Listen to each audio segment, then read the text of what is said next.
New York City, November the 28th, 1940.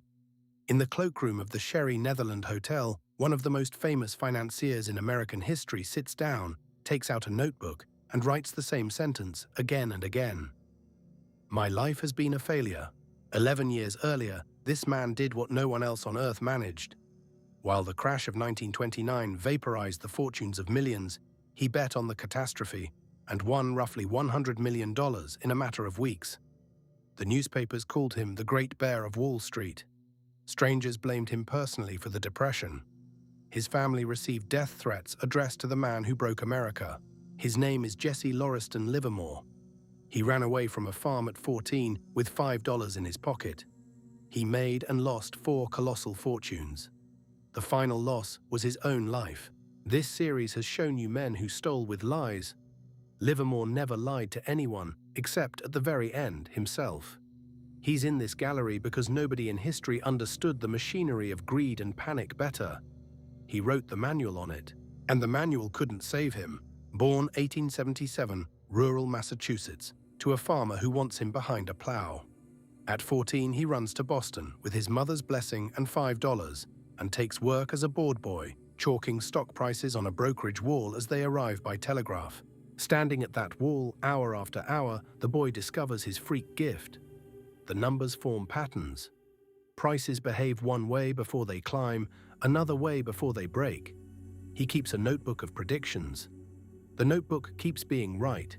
His first arena isn't the real market. It's the bucket shops, betting parlors where workingmen wager on stock prices the way they'd bet on horses. The house always wins because amateurs always lose. Livermore is not an amateur. At 15, he out-earns his father. By 20, every bucket shop in Boston has banned him. He plays in disguise, they ban the disguise. They call him the boy plunger, the kid who dives in with everything. When the bucket shops of an entire city refuse your action, there's only one place left to go: New York. The real market. Where his education truly begins, because the real market, he discovers, punishes the very tricks the bucket shops taught him. And his first fortune dies quickly. Watch the pattern of the man right here at the start. Brilliance, fortune, wipeout. It will repeat for 40 years, like a heartbeat. April 1906. On a hunch he can't fully explain, Livermore is short Union Pacific Railroad stock, betting on a fall when the San Francisco earthquake levels the city and the market with it. He clears $250,000 and learns his life's central lesson. The big money isn't in the daily scramble. It's in sitting still inside a great move. October 1907, the panic you met last episode. While depositors storm the trusts, Livermore is short everything in sight, and on the worst single day he makes his first million. The selling gets so violent that word comes down from the man running the rescue, J.P. Morgan himself, requesting that Mr. Livermore please stop pressing his shorts for the good of the country. Savor that. The most powerful banker alive, mid-crisis, negotiating with a 30-year-old former board boy. Livermore stops. He would say later it was the moment he felt like a king, and then the heartbeat again. In 1908, a friend, a famous cotton speculator, talks him into a disastrous cotton position against his own analysis. He breaks his own rules, rides the loss like an amateur, and by 1915 Jesse Livermore is bankrupt. Fortune too. Gone. He rebuilds. Of course he rebuilds. The gift never leaves. Through the great bull decade of the 20s, he becomes a legend operating from a secret office off Fifth Avenue. No clients, no partners, phone lines to every exchange, silence like a monastery. Then comes autumn 1929. All that summer, while shoeshine boys hand out stock tips, Livermore reads his patterns and sees the break coming. He builds short positions across the whole market, painstakingly, in secret. When the cliff arrives in October, the crowd loses everything. Jesse Livermore books somewhere near $100 million, among the largest personal takings from any market event ever. The press, hunting for a villain, prints his name. The Great Bear, the man who profits from ruin. Death threats arrive with the fan mail. He hires bodyguards and privately notes that no one sent threats during the years he lost. Stand at the Peak with him, 1930. The mansion on Long Island. the steel yacht, the railroad car, a wife draped in emeralds, and a mind that has conquered the only game it ever respected. So why, within 4 years, is he bankrupt again? Fortune 4, the 100 million fortune, gone. The honest answer is that no one fully knows. He was secretive to the end. Pieces of it, the game itself changed. The new Securities and Exchange Commission, born partly from the wreckage he'd profited on, outlawed chunks of his playbook. The great volatility he fed on flattened. He chased losses, breaking his own commandments, the exact sin he'd written against. And the life around the money was rotting. A marriage collapsing in scandal, a wife who shot their son during a drunken quarrel. The boy survived. Divorces, breach of promise suits, the tabloids feasting. By 1934, he files bankruptcy listing debts he can't recall accumulating. The exchange suspends him.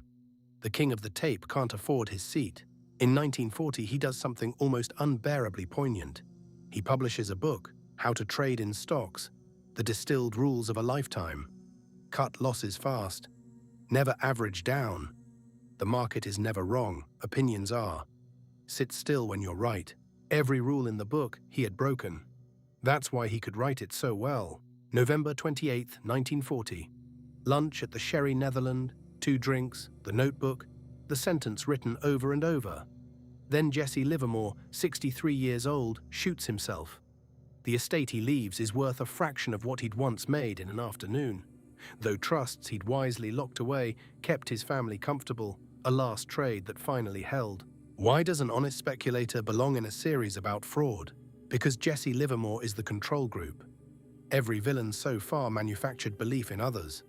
Ponzi's coupons, Kroger's balance sheets, Hartzell's estate.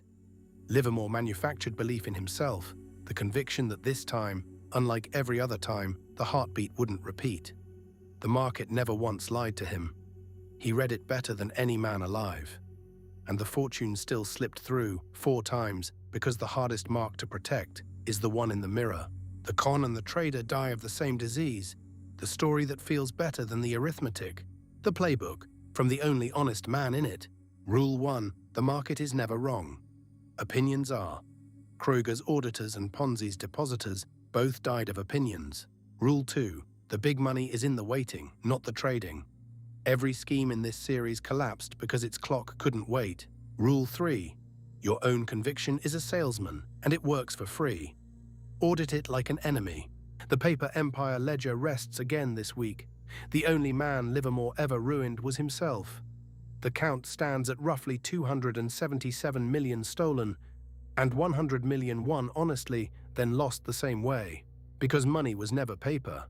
It's belief wearing paper's clothes. Next time on Paper Empire, the immigrant office boy who became Thomas Edison's right hand, electrified America's cities, put utility shares in the hands of 1 million ordinary families, and then watched a $3 billion empire crumble in a single winter.